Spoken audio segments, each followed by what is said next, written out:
کہ कंप्यूटर के जरिए से मैं हर इंडस्ट्रियल एरिया देखती हूँ, हर ज्वेलरी शोरूम देखती हूँ, हर ऑफिस देखती हूँ, हर स्टाफ को देखती हूँ, इवन के जो हमारे एक्सपोर्ट इंपोर्ट होते हैं शिपमेंट, मैं उनके ऊपर भी नजर रखती हूँ। और जितने भी चीजें होते हैं उसको मैं फिजिकल जो है अपने आंखों से देखकर और अलर्ट रहती हूँ कि कौन से वक्त में कौन से हमारे स्टाफ जो है आए हैं क्या नहीं आए हैं। यहाँ तक कि कभी कभी रातों के अंदर भी मैं उसके ऊपर ख्याल और ध्यान रखती हूँ।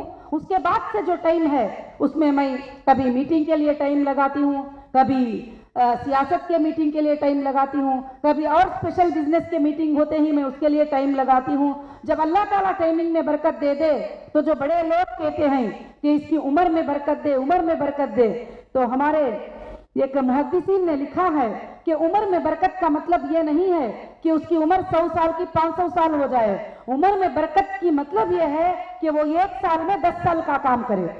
तो अल्हम्दुलिल्लाह हीरा ग्रुप वही है कि जो छोटी मुद्दत में अल्लाह ने इसको इतनी ऊंचाई पे पहुंचाया, जो 500 साल में भी रीच करना उसके लिए इतना बड़ा मुश्किल होता है।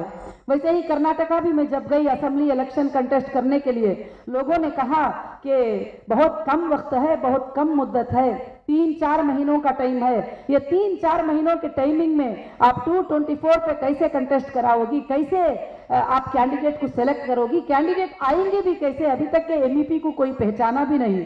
मैंने उन सब लोगों से कहा था ये 3-4 महीने जो है कम नहीं बल्कि मेरे लिए तो बहुत ज्यादा टाइम है, बहुत बड़ा टाइम है। 3-4 महीने कोई छोटा वक्त, छोटा टाइम नहीं होता है।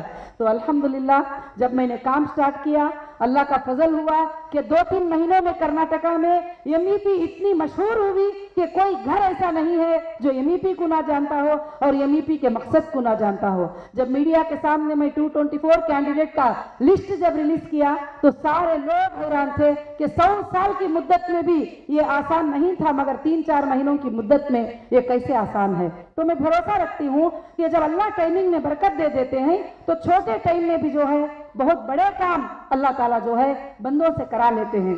मगर मैं तो हर काम को अल्लाह की तरफ मंसूब करती हूँ, अल्लाह की तरफ सोचती हूँ कि जो भी काम होते हैं वो अल्लाह की तरफ से है, वो मेरे तरफ से नहीं है।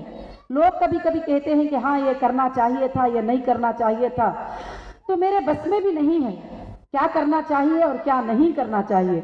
और मेरे बस से भी ये चीज़ें बाहर हैं। जो अल्लाह रब्बुल आलमीन जो कराना चाहते हैं वो काम करा रहे हैं, अल्लाह की तरफ से वो कामों में सक्सेस भी मिल रहा है, वो अल्लाह की तरफ से है। तो अल्हम्दुलिल्लाह रब्बिल आलमीन मैं आप सबसे जो है यही कहूँगी कि इंशाअल्लाह हीरा ग्रुप एक तारीख बन चुका है मुसलमानों के घरों में और मुसलमानों के लिए एक रोज़ी का जरिया बन चुका है। और मुझे अल्लाह की ज़ात से उम्मीद है या हम दुनिया से चले जाएं या आप दुनिया से चले जाएं, मगर हीरा ग्रुप को अल्लाह क़यामत के सुबह तक इंशाअल्लाह कायम रखेगा।